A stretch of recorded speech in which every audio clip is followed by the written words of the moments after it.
बिस्मिल्लाहिर्रहमानिर्रहीम। अस्सलाम वालेकुम अज़ीज़ तलबा, मेरा नाम रईस अहमद है। मैं आपका दोहम जमात रियाजी का उस्ताद हूँ। अज़ीज़ तलबा, पिछले लेक्चर के अंदर हमने मश्क नंबर 5.1 इसका चौथा सवाल मुकम्मल किया था। आइए अब हम इसका अगला सवाल हल करते हैं और बढ़ते हैं वाइट बोर्ड की जानिब। मश्क नंबर 5.1 इसके पिछले लेक्चर के अंदर सवाल नंबर 4 इसका दूसरा, तीसरा और चौथा जुज़ हल किया था। आइए आज हम मश्क नंबर 5.1 इसका पांचवा और छठा सवाल और यूनियन और तकाते की कुछ खुसूसियात पे बहस करते हैं। बेटा जी, पहला सेट हमें दिया गया है x, ये बराबर है 2, 4, 6। अब ये आगे इसी तरतीब से लिखा गया है, इसका मतलब ये है 2 का पहाड़ा है। तो हम यहां पे लिख सकते हैं 8, 10, 12, 14, 16, 18 और 20। उसके बाद सेट y बराबर है, यहां पे लिखा हुआ है 4, 8 और 12 और इसी तरतीब से 24 तक। इसका मतलब 4 का पहाड़ा पढ़ें तो 16, उसके बाद 20 और 24 के बराबर। तो आइए बेटा जी, हम इसका पहला जो जिसमें ये लिखा हुआ है x नफी y मालूम करना है वो मालूम करते हैं। पहले जो इसके अंदर ये कहा गया है x नफी y, मतलब x में से y को तफरीक करें, तो हम यहां पे लिखते हैं x, उसके बाद नफी y, ये बराबर होगा, पहले हम सेट x लिख लेते हैं। सेट x बराबर है 2, 4, 6, 8, 10, 12, 14, 16, 18 और 20। उसके बाद अलामत नफी की दूसरा सेट यहां पे लिखें तो वो है 4, 8, 12, 16, 20 और 24 के बराबर। तो आइए अब हम फर्क मालूम करते हैं। हम ये जानते हैं अगर दो सेटों का फर्क मालूम करने जा रहे हैं और उनमें वो अरकान जो दोनों में मुश्तरक हों वो हम दोनों में से काट देते हैं। 4 दोनों में मुश्तरक है, फिर 8 है, फिर 12 भी मुश्तरक है, उसके बाद 16 भी मुश्तरक और 20 भी मुश्तरक। आपको याद होगा जवाब अगर दो सेटों का फर्क मालूम कर रहे हो हम, जवाब हमेशा वही लिखते हैं जो पहले सेट के अरकान हैं। पहले सेट के अंदर जो अरकान हैं वो हैं 2, फिर 6, उसके बाद 10, उसके बाद 14, फिर 18 के बराबर। दूसरे सेट के अरकान बिल्कुल भी हम इसमें नहीं लिखेंगे, ये x नफी y के बराबर है। बेटा ये इसका दूसरा जो जिसमें ये कहा गया है y में से x को तफरीक करें, तो हम y में से x को तफरीक करते हैं। हम यहां पे लिख लेते हैं y नफी x। सबसे पहले y सेट लिखें, y सेट है 4, 8, 12, 16, 20 और 24। ये मुकम्मल इसमें इस वजह से लिखे जितने भी आदाद थे ताकि अगर हम हल करने लगे तो हमें मसला ना हो। 4, 8, 12, 16, 20 और 24, उसके बाद नफी अलामत। अब हम सेट x लिख लेते हैं। x है 2, 4, 6, 8, 10, 12, 14, 16, 18 और 20। अब हम देखते हैं कि इनमें वो अरकान जो मुश्तरक आ रहे हैं वो कौन से हैं। जी बिल्कुल, 4 दोनों में मुश्तरक है, 8 दोनों में मुश्तरक है, फिर 12 दोनों में मुश्तरक है, फिर 16 दोनों में मुश्तरक है और 20 दोनों में मुश्तरक है। जवाब हमने वो लिखना है जो पहले सेट के अरकान है। पहले सेट के अंदर जो बचने वाले अरकान हैं वो सिर्फ एक ही रुकन है, वो 24 है, तो इसका जवाब 24 होगा। उम्मीद है आपको समझ आया है। आइए अब हम सवाल नंबर 6 मश्क नंबर 5.1 का हल करते हैं। सवाल नंबर 6, सवाल के अंदर ये कहा गया है अगर a बराबर हो कुदरती आदाद का सेट और b बराबर हो मुकम्मल आदाद का सेट तो कीमत मालूम कीजिए। हमें ये कहा गया है ए बराबर है एन के, एन हम कहते हैं कुदरती आदात के सेट को, तो ए के अंदर जो कीमतें होंगी या ये जो सेट होगा वो होगा 1, 2, 3 और इसी तरतीब में इसमें अरकान होंगे। उसके बाद आगे हमें ये कहा गया है बी बराबर है मुकम्मल आदात का सेट, या इसे सेट ऑफ होल नंबर भी कहते हैं, और ये सिफर से शुरू होता है, 0, 1, 2, 3 और इसी तरतीब से इसमें अरकान होंगे।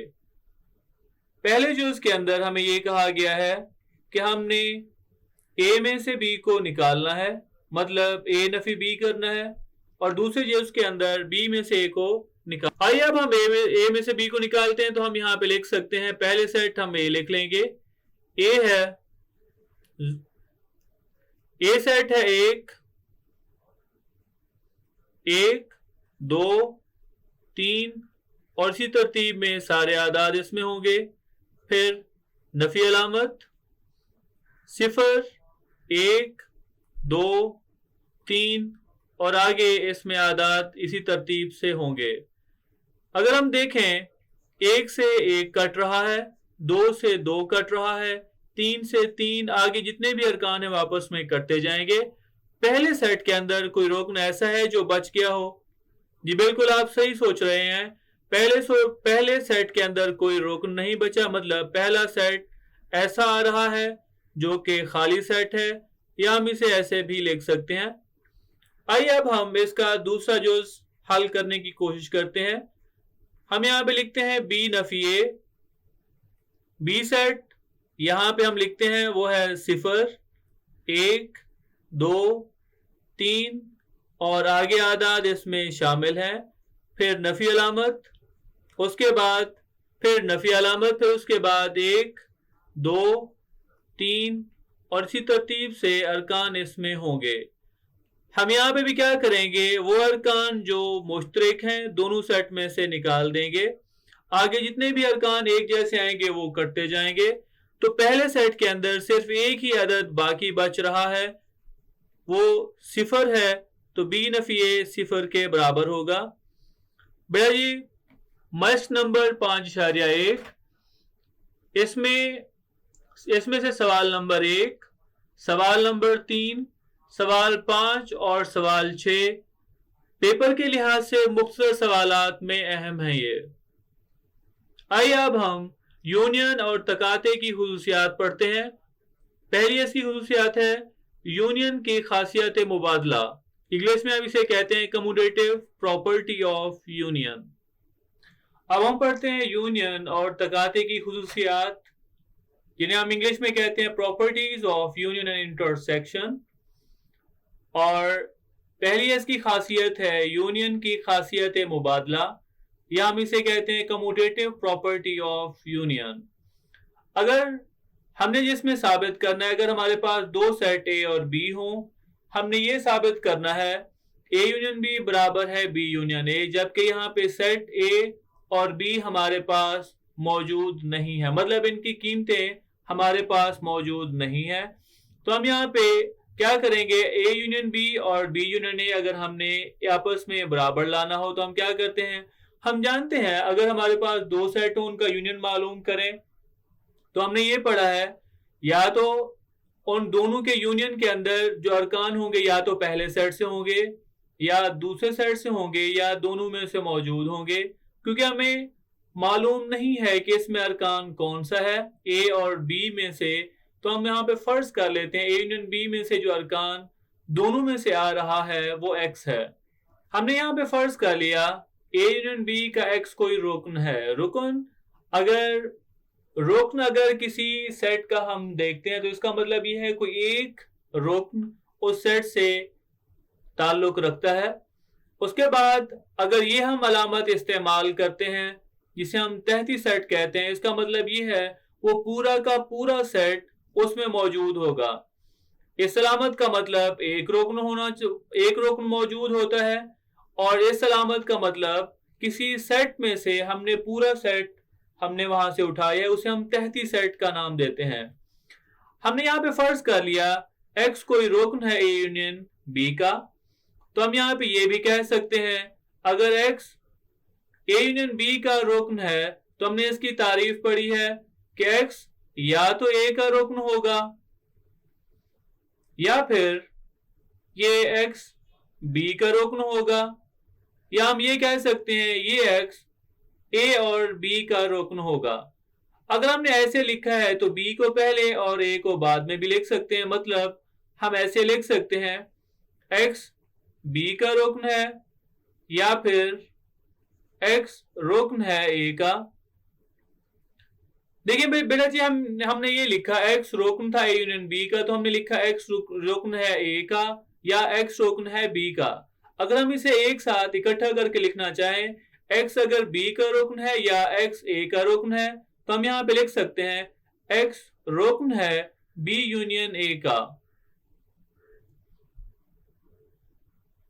यहां से हम ये कह सकते हैं कि x रुकन है B यूनियन A का।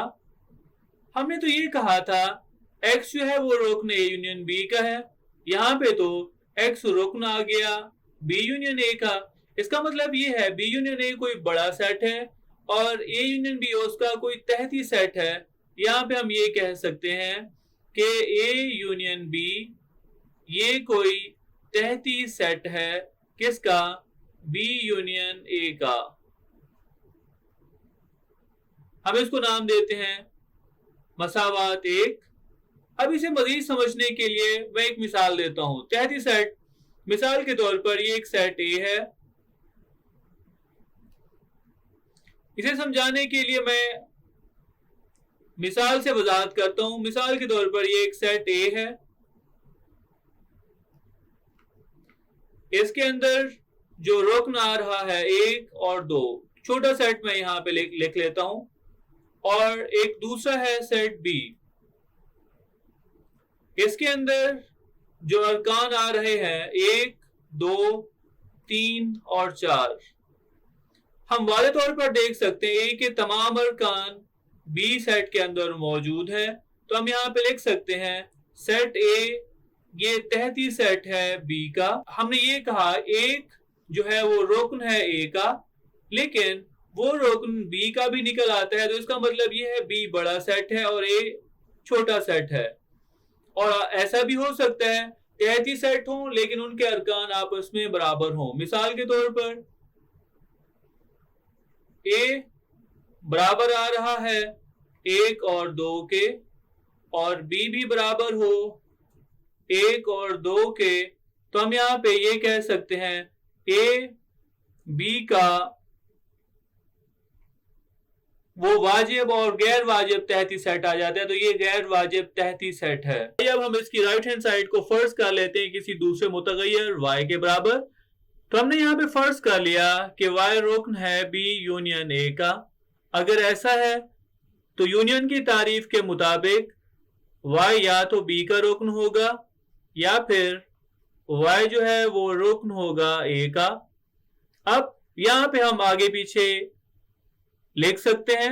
हम ऐसे भी कह सकते हैं y A का रुकन है या y रुकन है B का। अब अगर हम इसे यूनियन की शक्ल में लिखना चाहें तो हम यहाँ पे लिख सकते हैं y रुकन है A यूनियन B का। हमने तो ये कहा y रुकन है B यूनियन A का, लेकिन y रुकन निकल आया A यूनियन B का। इसका मतलब ये है कि B union A union B का तहती सेट है। हम यहाँ पे लिख सकते हैं कि B यूनियन A जो हमें चाहिए था, जिसका हमने रुकन लिया था, ये तहती सेट है A यूनियन B का। मतलब A यूनियन B और B यूनियन A एक दूसरे के तहती सेट हैं, लेकिन दोनों में जो अरकान है वो एक दूसरे के बराबर है, जैसे हमने दूसरी मिसाल लिखी थी। इसका मतलब ये हुआ कि A union B union A का और B union A union A का आपस में गैर वाजिब तहती सेट जो कि आपस में अरकान के लिहाज से बराबर होंगे। तो हम आखिर में लिख सकते हैं A यूनियन B बराबर है B यूनियन A के पास साबित हुआ, और इसको हम नाम देते हैं मसावात 2 का। हम यहाँ पे लिखते हैं मसावात 1 और 2 की रू से A यूनियन B ये बराबर होगा B यूनियन A के। और ये हमने मसावी सेटों की तारीफ के लिहाज से ये लिखा है। पहली मसावात दूसरी मसावात से ये हमें वाज़ेह हुआ कि पहला सेट और दूसरा सेट एक दूसरे के गैर वाजिब तहती सेट हैं, मतलब एक दूसरे के बराबर हैं। और जब एक दूसरे के बराबर हैं तो दोनों को एक दूसरे के बराबर हम लिख सकते हैं। तो ये था हमारा आज का लेक्चर, जिसमें हमने मश नंबर 5.1 इसका 5वां और 6ठा सवाल हल किया। साथ ही हमने यूनियन और तकाते की खुसूसियात उन पे बहस की, और यूनियन की खासियत मुबादला और तकाते की खासियत मुबादला इनको हमने पढ़ा। उम्मीद करता हूँ आज का लेक्चर आपको समझ आया होगा। मिलते हैं अगले लेक्चर में।